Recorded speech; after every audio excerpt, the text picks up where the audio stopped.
అద్దు scene, నీకేం కాదు, అబద్ధాలు చెప్తే అయ్యేది నాకు. ఏటన్నా కళ్ళు కనబడవా మీకు? అవునన్నా, మా ఊర్లో మంచి నాటు వైద్యుడు ఉన్నాడు. ఎర్రకారం తీసుకుని కంట్లో కొట్టాడంటే దెబ్బకు సూప్ వచ్చేయాలి.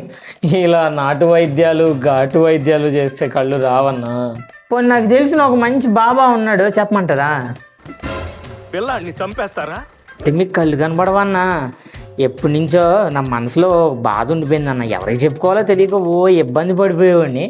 మీరు దొరికారు కదా, కళ్ళు లేని వాళ్ళకి చెవులు బాగా పనిచేస్తాయి అంటారు, మీకు చెప్పేసుకుంటాను. అట్లేం ఉండదన్నా, అదంతా ఊరుకోండనా, మీరు అలాగే అంటారు.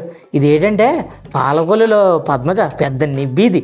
ఈ టిక్ టాక్ పనిచేసే రోజుల్లో ఒకసారి తాలిబొట్టు అట్టుకెళ్ళి నీకు కడతానే, వీడియో చేసుకుంటానే అంటే, ఒక్కసారి తాళి కడితే ఆడే నా మొగుడు, నువ్వు నాకు మొగుడు అవడం నాకు ఇష్టం లేదు అనేసింది. నేను ఊరుకుంటానేటి, దాని ఇంటి ముందుకు వెళ్ళి డ్యాన్స్ వేసేసి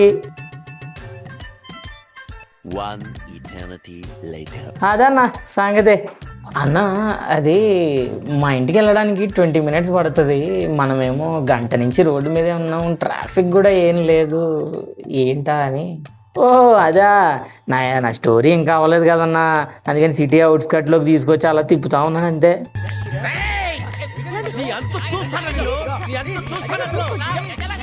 హలో బాబు, హైదరాబాద్లో ర్యాపిడో కొడుతున్నా కదా, ఇప్పుడే ఒక గుడ్ ఆయన ఎక్కిండు నా బండి మీద. మస్తుగా అనిపిస్తుందిలే. మళ్ళీ ఎత్తా. హలో రాజానా, ర్యాపిడో కొడుతున్నా కదా, ఇప్పుడే ఒక గుడ్ ఆయన ఎక్కించుకున్నా తెలుసా? రెండు గళ్ళు కనిపించమంట ఆయనకి. ఒక్క నిమిషం మళ్ళీ ఎత్తా. హలో చెప్పు, ఏం చేస్తాను? అది కాదు, ఎప్పుడు లంగా పనులే చేస్తూ ఉంటావు అని తిడుతూ ఉంటావు కదా. ఈరోజు నా ర్యాపిడో మీద ఒక గుడ్ ఆయన ఎక్కించుకున్నా తెలుసా? సరే నిజమంటే నమ్ముతలేవు. నీ అవ్వ, ఇప్పుడు నన్ను ప్రూవ్ చేసుకోమంటాడా ఏంది? అరే అన్న ఒక్క నిమిషం, ఇగో నా పోరి నమ్ముతలేదు, నేను స్పీకర్లో పెడతాను. ఒక్క నిమిషం నువ్వు మాట్లాడన్నా, ఒక్క నిమిషం.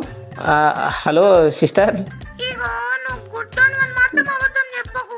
గుడ్డోళ్ళు ఎక్కడైనా బైకులు బుక్ చేస్తారా ఏంది? అయినా నేను చెప్తూనే ఉంటాము సీనుకి, అద్దు సీను, నీకేం కాదు, అబద్ధాలు చెప్తే అయ్యేది నాకు అని.